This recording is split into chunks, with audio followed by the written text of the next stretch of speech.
I get started. My name's Rima Vaidyanathan, and we have my colleagues who've been working on predictive analytics in child welfare now for a few years.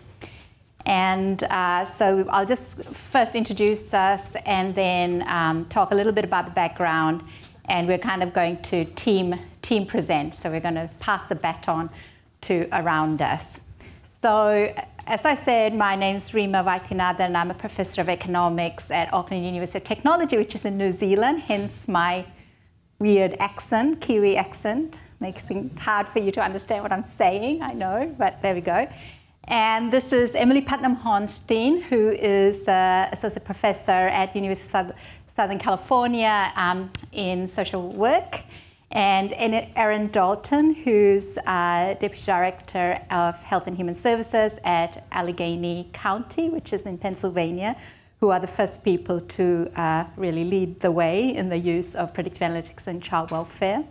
And Alex Shoulder-Shover, who is an assistant professor at Carnegie Mellon at the Heightened School, who's working with us on the fairness aspects. Now, if you saw our mug photos, you probably think we're like a gang of escaped lunatics on the loose, but we're not. We're a research team who've been working together for a very long time on this. So my background is I'm a health economist. I've been working in predictive analytics in health for 10 years. I worked in implementing hospital readmission tools in New Zealand and worked with people in the UK and some of their early work in predictive analytics in health. And so I've been doing this sort of work now for a long time in public policy. Emily has did some amazing work with her PhD at Berkeley, where she started to show that child abuse and neglect events can be predicted using a bunch of factors that we see in the birth record.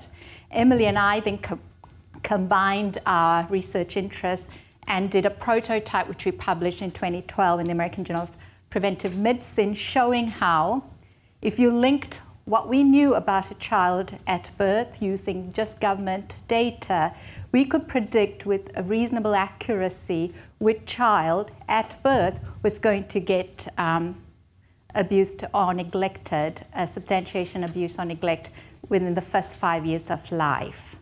And recent work we're doing together shows that those same children are 10 times at risk of dying from a maltreatment related injury. So we started to discuss amongst ourselves what a powerful thing linked administrative data is, because if we can tell what's going to happen, we can certainly do something about it earlier. And we showed in that New Zealand work that the majority of children could be identified more than 2 years before they came to the child welfare system. So we have a long lead in time in some sense.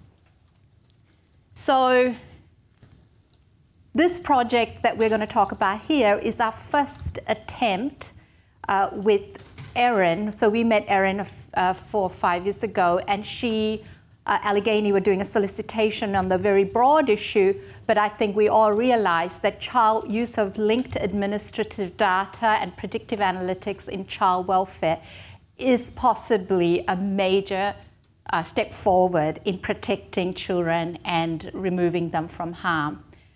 And it is really, some of these statistics we're getting only now because we're linking this data is absolutely stunning. So there's 3.6 million referrals for child abuse and neglect every year. A referral is when someone calls a hotline, a teacher, a family member, a doctor, or even an anonymous person calls a hotline to say they're concerned. 1 in 3 children born in the US before they're 18 will be investigated for child maltreatment. This is an incredible number. our child welfare system, which was supposed to be a system for, I think most of us think like 1 in 100 kids, right? I mean, this was supposed to be that extreme system for protecting children from child abuse and neglect, is moving down the distribution to capture and investigate 1 in 3 children. Now, many of you, all of you maybe, don't know any children who've been investigated, which tells you just how pervasive investigation is in some parts of the community who are possibly not at this conference in New York, Bloomberg building on a Sunday. You know what I'm saying? Like, this is incredibly pervasive in some communities. And the problem for us is that this system, designed with 1 in 100, designed with very limited resources, is not a very coherent or cogent system. If a child gets called up on a Monday, they're going to have a potentially different trajectory through the system to a child getting called up on a Tuesday. We have huge unwarranted variation in decision making. So what do we mean by decision making? Well, a call comes in at the extreme left, which is the child call. Subsequently, there is someone at this call center. 360 million call centers, decisions are being made where someone is deciding whether they should go out and investigate this child or leave this child behind. The history of physical abuse events, of death even, is of calls coming in and being screened out continuously. So because these people are making decisions on very little information typically. Once they go out, they'll investigate the child, and that's where 1 in 3 children are going to touch the system right now.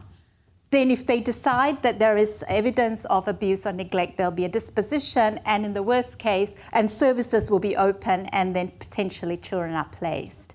So the problem is we're grabbing lots of our kids into the system, disproportionately poor kids, disproportionately Black and African American kids. And we're subjecting to a system which we know has got huge variation in decision making. So the problem for us is to classify between high risk and low risk. So this is not an unacknowledged problem in child welfare. We've known that we were subjecting all these kids to these kind of, what in New Zealand we call dodgy decisions. But the approaches that we had available to us till predictive analytics came along was basically what's sometimes called clinical decision making. You know, I don't know what's clinical about taking a call and going, let me think, what should I do? But that's called clinical decision making. Or we were doing what's called structured decision making, where we go through a tick box and people tick the features of the child or the family, and then that gives you an answer. Now, the evidence is that when those screeners or caseworkers are making that tick box, they will go and rub ticks off if they think this family in front of them is high need. Or they'll go add ticks back if they think this family needs to be screened out. So the evidence is these kinds of operator-driven tools really end up in clinical judgment because, you know what, it's not that hard, right, to change the answer to some of these subjective questions that lead to these structured decision models. So we kind of felt like this is not a system any of us are happy with. These are not decisions that we can, you know, put our hand on our heart and say structured.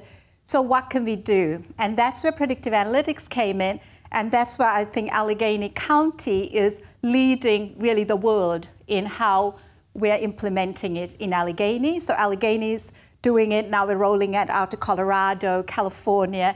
Even Denmark's coming to visit us next month. You know you're onto something when Denmark comes to, you know, like Denmark's coming to the US to learn about our child welfare system. So there we go. Thanks, Rima. Come over here, maybe. Yeah, so I'm Erin Dalton in Allegheny County. That's Pittsburgh for folks who don't know it. I work for the government. I'm a deputy director at our Department of Human Services. I run our analytics shop. Just to make a little pitch for government, so if you want to do data for social good, I mean, it's government is where you should be, right? I mean, government is where we have all of the data. You don't have to make data requests. And government is really the place where we can we have the most power to intervene positively and negatively in the lives of vulnerable populations. So just a pitch for those of you who are still making career decisions. So what I'm going to do is tell you just a little bit about where we are in Allegheny. So you're sort of midway through, we're sort of midway through an implementation on a model to help us to respond to child and abuse and neglect calls. And we're really the very beginning part of a journey to prevent child abuse and neglect using that model that Rima talked about, that you could identify kids and families at birth and offer them voluntary services at that point. So just to reorient you to the decision we're trying to make. We're trying to make that first decision. We get 14,000 calls to the hotline every year. It's just a ton of calls, right? Just constant volume. Unlike the police, where they have resources perhaps to go out on every single call, we can only go out on about half. So we screen in for investigation about half and screen out for half.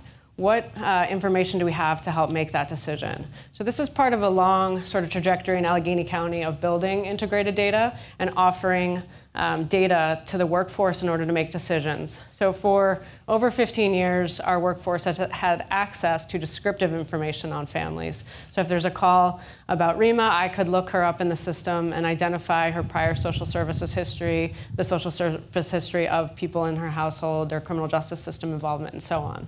But with that sort of information, which is descriptive, it can sort of lead to more variation rather than less, right? So if I'm the worker and I look up the family, I might think that substance use and homelessness are huge risk factors for abuse and neglect, and I need to respond to those cases, where Alex might see intimate partner violence and mental health history as her real big concern points. So there was really no system by which our workers could bring that information together into, say, a score to help them to make that really important decision of whether to screen the case in or screen it out. We set out to build a score. So what are we predicting in this case, right? So it's really difficult to think about what to predict. In our case, we were predicting the likelihood of a home removal within 2 years. So home removal is really a proxy for a bunch of other harm that we don't want to see happen. And it's also something in and of itself that is negative. So the outcomes for kids who are removed from their home are not great. I don't know. Okay. So we built a score. So when I say we built a score, Rima's team built a score with help from Emily and Alex and others. If you think about it, it's a risk score from 1 to 20. So the 1s are the bottom 5% of risk, and the 20s are the top 5% of risk. So if you could just sort of keep that in mind. So 1 in 100 of those lowest risk cases, those 1s, are going to have a home removal within 2 years, where 1 in 2 of the risk scores of a 20, those highest 5% of risk, will have a home removal within 2 years. So what that's essentially showing you, and me and us in the county, is that there's great variation in the calls that come in, and how good are we at determining, as call screeners, those 1s from those 20s. In an effort not to predict our own behavior, to make sure that these findings are, in fact, valid, the research team also looked at hospital injury at Children's Hospital, which is the major pediatric injury center in the region. And the findings are quite consistent, and you'll see this in Emily's work as well. So those 20s are 21 times more likely than the 1s to be admitted for a self-inflicted injury, 17 times more likely to be admitted for physical assault, and so on. So outside of our own system behavior, this tool was holding up. So then we look at our current practice, right? So how good are we at predicting those 1s from those 20s and screening in the right cases? So in Allegheny County, which is a pretty good child welfare system, what we found was that 27%, over a quarter of those 20s, those highest risk cases, were being screened out, and nearly half of the lowest risk cases were being screened in, right? So that's the business case. We weren't doing very well, and it's not that surprising because there wasn't a lot of information in this form coming to the table. So just gonna skip to show you just a little bit about where we are in the process and where we're going. So we don't have time to go into kind of all of these details, but there's a lot of sort of various steps in the process. I'll highlight a couple. So we released an RFP, as Rima said, back in February of 2014 and sought partners to help us do this work. we spent a lot of time in the community talking to people about the reactive model, so the model that we implemented at call screening, and the opportunity to prevent child abuse and neglect, and got a lot of feedback from the community. Rima's team proposed a separate ethical analysis, which we were very happy to see. So that ethical analysis was done and is published on our website. And then we launched the model, right? So in short form, back in August, about a year ago. And so what that means now that the model has been launched is that in addition to workers having that kind of clinical judgment that Rima described, they also now have this tool. So every time they get a call for abuse and neglect, they can make their own assessment of what the allegation, what they think from the allegation of abuse or neglect with the score, and whether they screen that case in or out. One of the things that I just want to point out that's hard to do, which is why perhaps we're first in the world to implement this sort of thing, is to make a go-live decision. Right? These models aren't perfect. We make changes to them. We made changes on the technology side. We're going to implement a new model in the coming months and new policies. But you have to go live in order to have the opportunity to make improvements on a model. And so that's one of the things I'll say. It was great in our leadership that they were willing to take that risk. So a couple of things that are coming up. Rima's team opted for a model that was easier to understand, less complex. So we implemented a logistic regression model when we implemented back in August. And now we're moving over the next few months to more machine learning model approaches. So put in the random forest model and the XGBoost in the background, test it, and then put it in place in the field in December or January. The other thing we're learning is that from a policy perspective, leaving the field entirely open to the discretion of the worker may not be where leadership wants to be a year in. So we're likely to implement policies where the highest risk cases must be screened in and the lowest risk cases default to being screened out unless the worker identifies imminent risk. So those are some of the ways we're implementing in Allegheny County, and we're excited to be working on this effort and then also moving to the model that aims to prevent child abuse and neglect. Because even if we have entirely perfect decision making at the time of call screening, the sad truth is that 80% of the kids who die or nearly die of abuse or neglect in Allegheny County were never referred to the child welfare system for our intervention prior to that critical incident. And so if we really as a community want to prevent child abuse and neglect, we need to move this modeling up to the time of birth and offer voluntary prevention services at that point. All right, I'm going to shift over to California.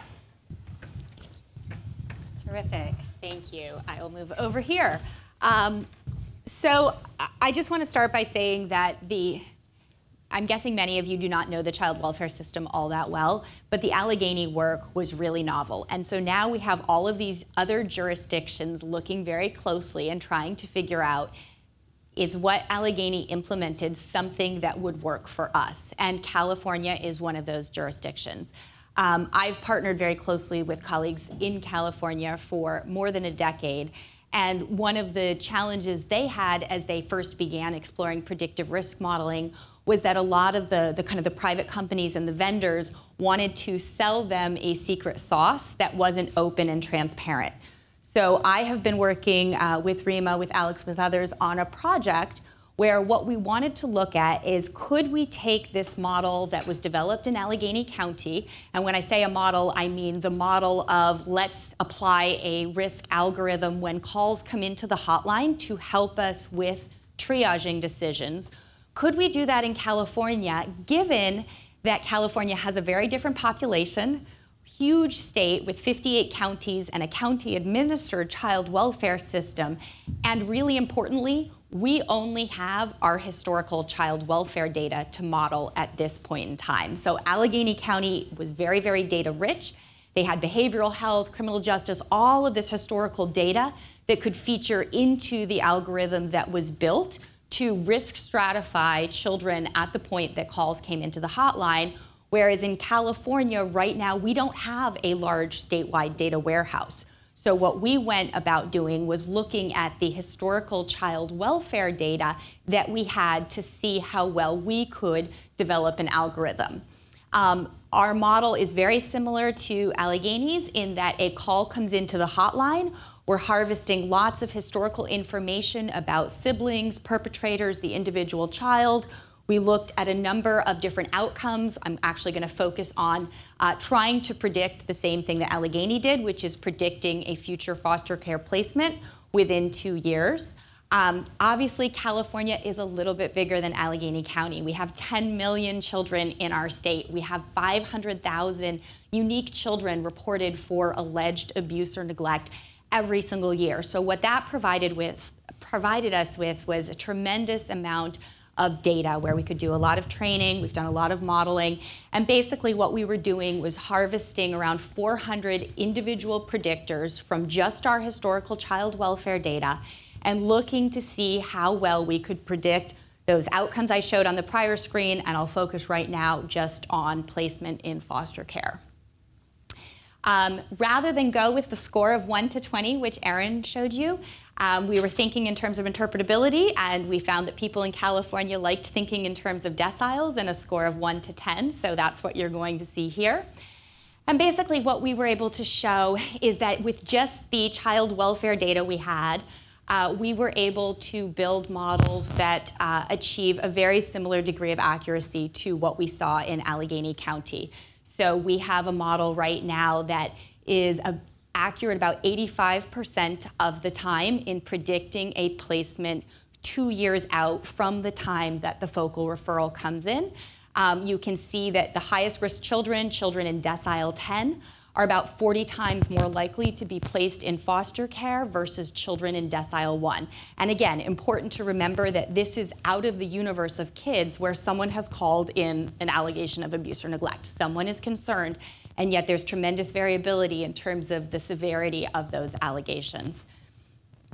Now, how do we think about whether or not the model is actually getting it right versus maybe the caseworker or the hotline worker is picking up on something that we just don't see in the data? So one of the things that we were able to look at was how many children were evaluated out. So that means call comes into the hotline and it was screened out without an investigation. And then what happened to those children?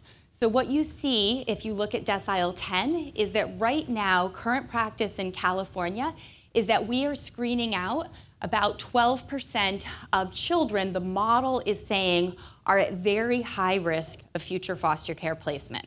At the other end of the kind of spectrum, we are screening in 63%, so more than half of the children that the model is saying are at exceptionally low risk of future placement. So what happens when we actually follow those children forward?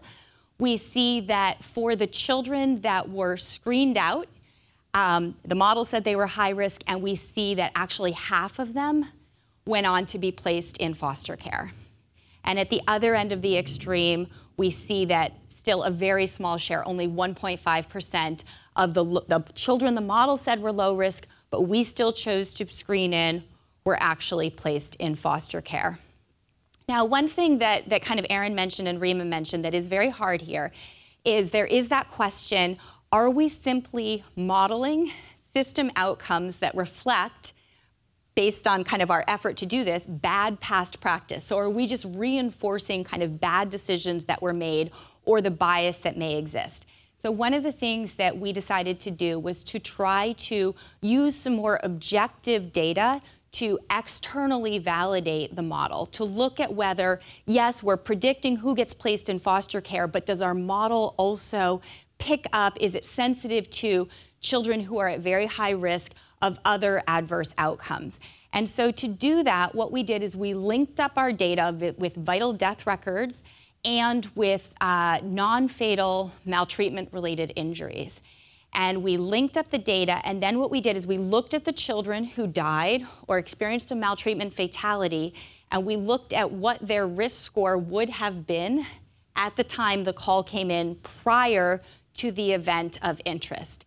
And what you can see here, we focused on children 0 to 5 because actually 80% of children who die from a maltreatment fatality are under the age of 5. So we concentrated our attention on this youngest age group. And what you see is that almost 75% of the children who died would have been flagged and placed in the top 2 deciles of risk, and less than 1% of children who died from a maltreatment fatality or experienced a non-fatal maltreatment would have shown up in the bottom 2 deciles. I'm going to pass it off to Alex now for a discussion of fairness and discrimination. Thanks, Emily. So as Rima mentioned, I'm currently at Carnegie Mellon University's Heinz College, which is their School of Information Systems and Public Policy. I'm a statistician by training, so I will have to show you some numbers. I apologize for that. There's a formal process for statistical disbarment if you don't, but hopefully we'll get something out of it. And one of the things I want to do as part of this section is actually challenge some of the existing narratives, or at least the common ones that you may have heard about fairness and discrimination in algorithmic or algorithm-supported decision-making. So the first thing I want to talk about is the child welfare system has many different sources of disproportionality and disparity already in it. We observe disparate outcomes, we observe disparate process decision points, and very few of these are things that are remotely rectifiable with better prediction models, okay? Even a perfectly good, a perfect predictor. So some of these sources, well, you can go onto childwelfare.gov if you want to learn a bit more, but we know that families from different race and ethnicity groups have disproportionate, some of them have disproportionate needs, some of them have disparate needs.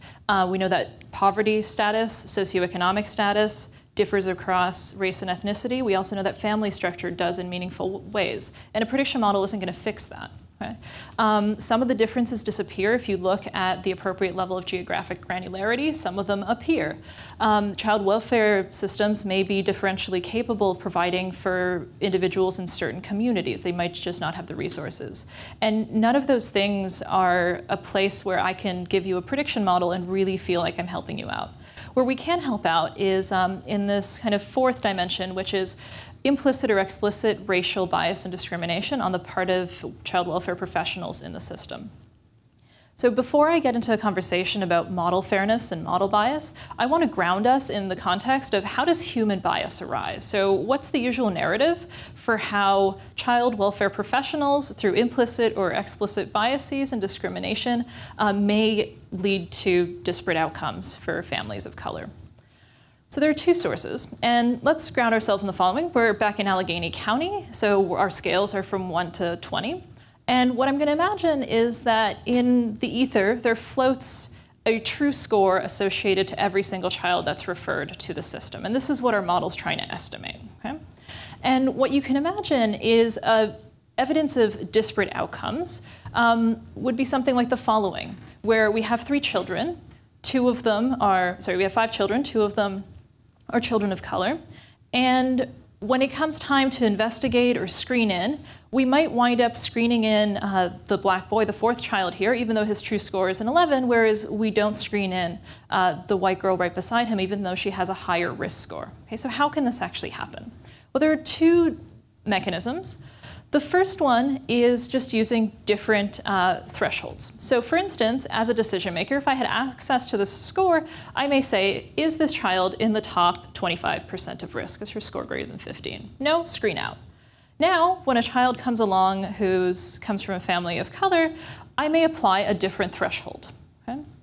And I might decide to screen in this child simply because I screen in children of color whose score exceeds 10 rather than 15. Another source of bias is miscalibration. So we really don't have access to these numbers that we just imagined for this thought experiment. What winds up happening is that there's a decision maker who, on the basis of the facts presented to them or any data they have available to them, make a guess. And this child may have a real true score, a risk level of 13, but because she is coming from a Caucasian family, the caseworker may systematically underestimate the risk, say it's a 10, apply a threshold of 15, say, no, this is not a high-risk child. Whereas when we look at the same caseworker, or maybe a different caseworker assessing the boy, they might assess his risk to be vastly higher than what it is in actuality. And by applying the exact same threshold, choose to screen this child in. Okay, so this is miscalibration. And when it comes to models, Applying a consistent threshold once you have a risk estimate is straightforward. It just says look at the number that your model output on a scale of 1 to 20 and apply the same cutoff systematically each time. One thing I want to point out is that from a decision theory standpoint, this isn't necessarily optimal, even if you're trying to optimize costs for the family. But that's something you can do. Model miscalibration is a much more prevalent issue. And here's, for instance, this is the risk score ventile, so the score from 1 to 20. And what I'm showing plotted in the bars are the observed placement rates for Black and white children. Okay? And what this shows you is actually the model does appear to be miscalibrated at the highest levels between Black and white children. If you look at a Black child who's rated 19 or 20, their risk of out-of-home placement within 2 years is actually considerably higher than that for Caucasian children. Okay? So this form of bias is actually operating a little bit differently than what we might expect. We might think that our score, if anything, is overestimating risk for Black children. No, it's actually overestimating risk for white children in this case, right? So the sort of narrative that you might expect doesn't always play out. The next point I want to make is that it's really important in these cases to know your trade-offs. So in the models that we're using now, they are much better calibrated, but I'm not going to show you that. They're also much more accurate. But in any of these cases, if you try to fix one thing, you can sometimes break another, especially if you're working with tuning a particular model that gives you, in a sense, the highest accuracy. So the point I want to drive home is that you really should know what the trade-offs are. And if you're not making these trade-offs explicitly, then just based on the design decisions that you made, you're landing somewhere in the trade-off space implicitly. And that may not be a spot that you're satisfied with. Okay? And it's quite clear to me that the data scientist is not the person who should get to decide where you land. Okay. How many of you are familiar with the ProPublica article on North Point's Compass tool? Great. Okay. So what does this article tell us? The common narrative is that this article tells us that Compass is biased against Black defendants. Okay? What I want you to actually read, I'll get back to that slide, is the following follow-up. No one reads this. It has much less human interest. They're not interviewing people who were assessed by Compass. They're interviewing researchers such as myself, who wrote academic papers commenting on the controversy. Okay? So already that's much less exciting. But the point is that actually the story is much, much less clear. Okay? ProPublica presents some evidence, but it's not clear that the way that they formulate the problem, which is by analogy to diagnostic testing. So for instance, if there's a disease that we're testing for, what's a false positive rate? Or what would a false positive rate of 45% correspond to, which is what Compass has for Black defendants? That would mean that of the people who don't have the disease, 45% of them still test positive. That'd be terrible, okay? We would never use that. But first of all, recidivism isn't a static property of an individual. An individual isn't guaranteed to reoffend at some future point in time, right? So if you think about how close is the recidivism risk prediction task to disease diagnostics, there are cases where the analogy starts to fall apart. And so it's really important to understand, are these error rates really what we want to be looking at? And what are we losing if we focus too much on it? The other thing I want to point out, here are my numbers, okay, is many of you have probably seen ROC curves or areas under them reported in the literature, right? This is a way for us to assess the predictive accuracy or how well a model ranks risk. On the right, what I have displayed is the random forest model, which is one of the things that we're considering transitioning to. On the left is the logistic regression. Okay? I want you guys to, whenever you see an ROC curve in the future, to actually put the decision points, there are little points shown here, for where your current threshold lands you. Because this curve doesn't actually describe a particular decision, right? And as soon as you've overlaid the points, you have your false positives, you have your false negatives. That's just the distance from the top to the line. And what we find is that, for instance, in the logistic regression model, you can't see this very well here, in the logistic regression model, there are very large differences, especially in the false negative rates across groups. Okay? And you have to think, do we want to mitigate those? In the random forest model, there are also differences in the false positive rate, okay? Which, if you follow the ProPublica analysis, this is very bad. And we should work to rectify it, but there are trade-offs. So again, there are trade-offs. The next thing I want to get to is this conversation about fairness and accuracy. So if you've been following any of the conversations about data bias or algorithmic fairness, one of the things you'll often hear is that there's a tension between fairness and accuracy, that in order to improve fairness, you need to sacrifice accuracy. And I want to challenge that a little bit. Yes, in cases where you're looking at something like employment, which is a very one-sided game, being given an offer is strictly better than not being given an offer. Yes, there is that tension, especially if the history has been very disparate. In this case, I would say that actually false positive and false negative, so failing to investigate or investigating when there was no need to, both of those come at a considerable cost, and both errors are highly negative. And in order to flesh out these questions, I want to posit the following idea. Ignore the fact that the model can make mistakes. So suppose that instead of having your data scientist, for whom you have many millions of questions, you have an oracle. And what the oracle tells you is either that true score on a scale of 1 to 20 that I posited on the first slide, or alternatively, they give you an exact answer to, is this a severe case that will result in out-of-home placement, or is this a person who will reoffend? A yes or no answer, that's exactly correct. Do all of your questions go away? And oftentimes the answer is that they don't. Okay? So what are some of the questions that we may have? Well, for instance, we might start wondering whether the choice of target variable is actually what we care about. For instance, many recidivism prediction models try to target rearrest. Okay? Is arrest really the thing that you would have gone for? Another thing is that maybe you can't act on the prediction outcome. Okay? Maybe the reason for that is that you don't actually have an explanation. So it's not enough for you to know, is the child going to be placed out of the home, but you might want to understand some risk factors. What can you actually do? What is the effectiveness of your interventions? So just knowing that something would happen if you don't act might not be enough, right? Okay. The point that I want to end on is the following. All of this conversation, I've just been talking about a model, right? There's some kind of model, it may be miscalibrated, it may be well calibrated, but fairness really is inherently a process property, and we're not replacing the entire child welfare system with an algorithm, okay? Yet, right, Erin, that's not in the works yet? Okay. And really a fair model, no matter how fair I vet it to be, can result in unfair outcomes depending on how and when and by whom it is used. So a lot of the time, we think about things like algorithmic decision making. Here is the box, I've brought it to you, it's now going to make decisions. This is the sort of thing that GDPR tries to regulate in the EU. Okay? But that's not your new process. This is your new process. Okay? This is a snapshot from Allegheny County. That little highlighted new step where that little tiny downsized black box goes is actually where the model fits in. So there's a lot of decision making that follows it that doesn't actually get access to the score, that our model doesn't touch at all. Okay? And what we're finding in the Allegheny County trials is actually there's a great deal of disagreement between what the model suggests and the decision that's actually made.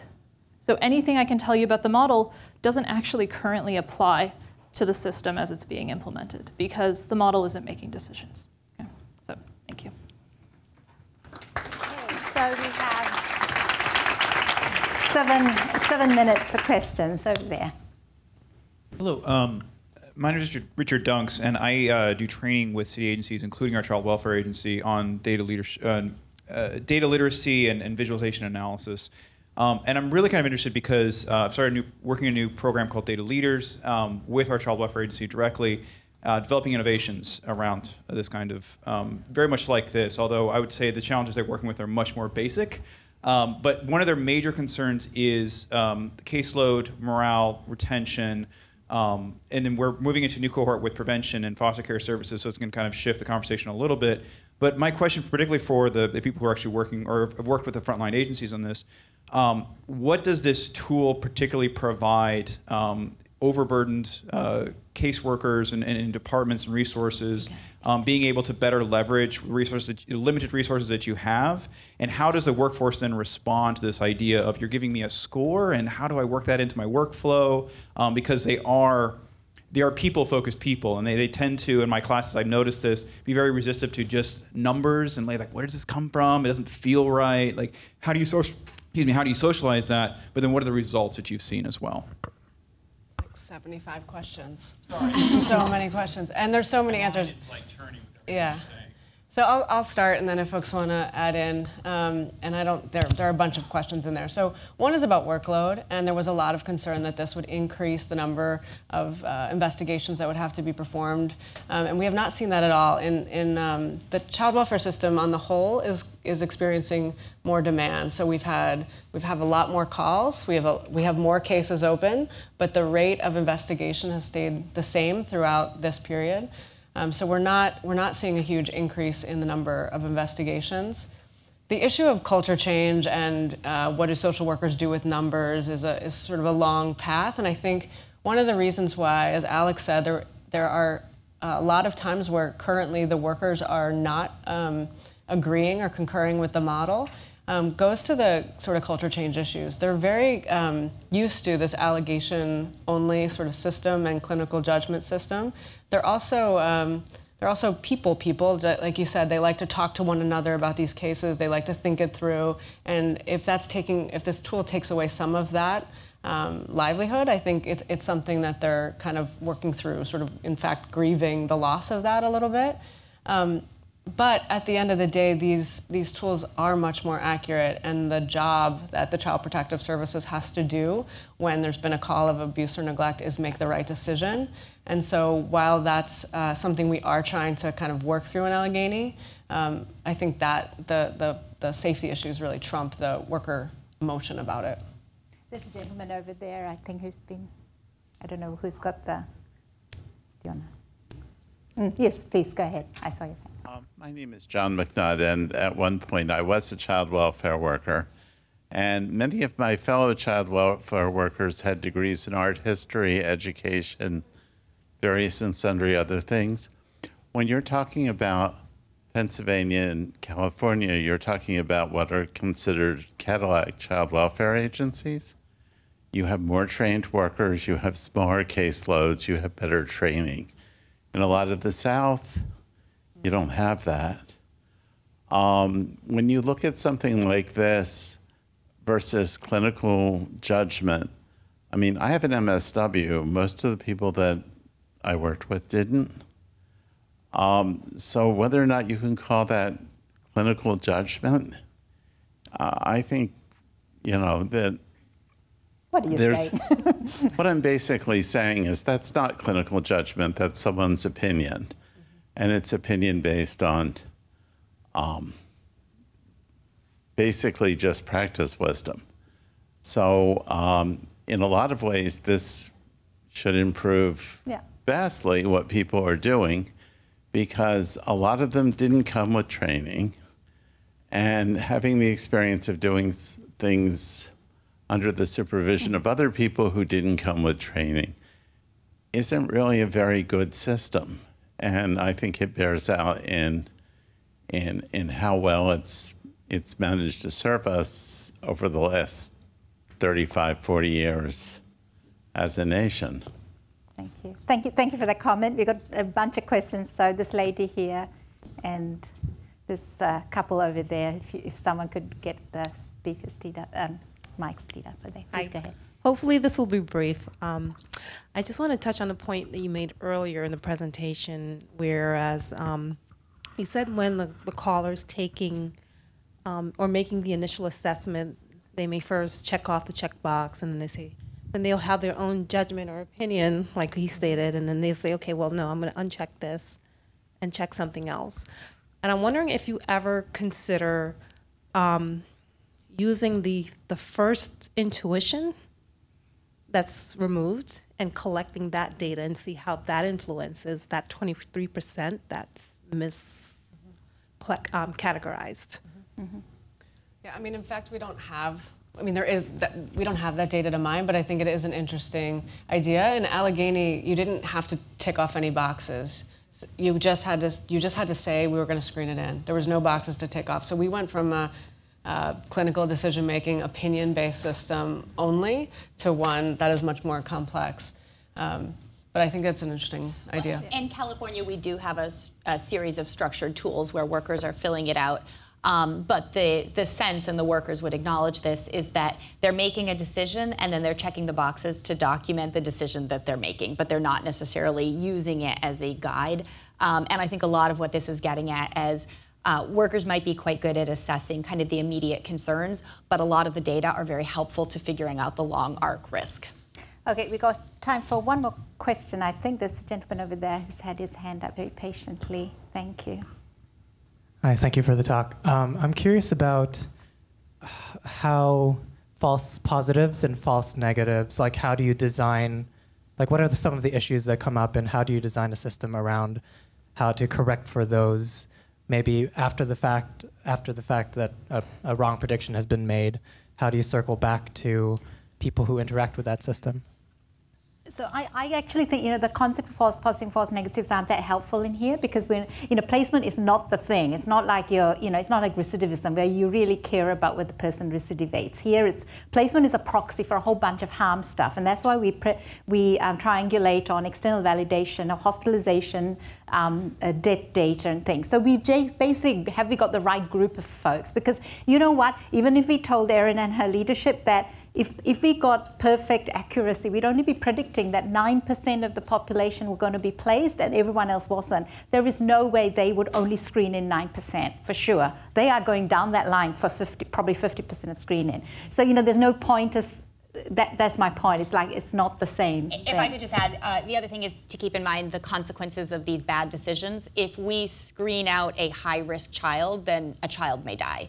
If we screen in a low-risk child, then we've unintentionally exposed a family to, the headache of being investigated, and there is certainly stigma, but I think that's another big part of the kind of the ethical calculus there. All right, okay, I think that's flashing at me, which I assume is time out, so thank you so much.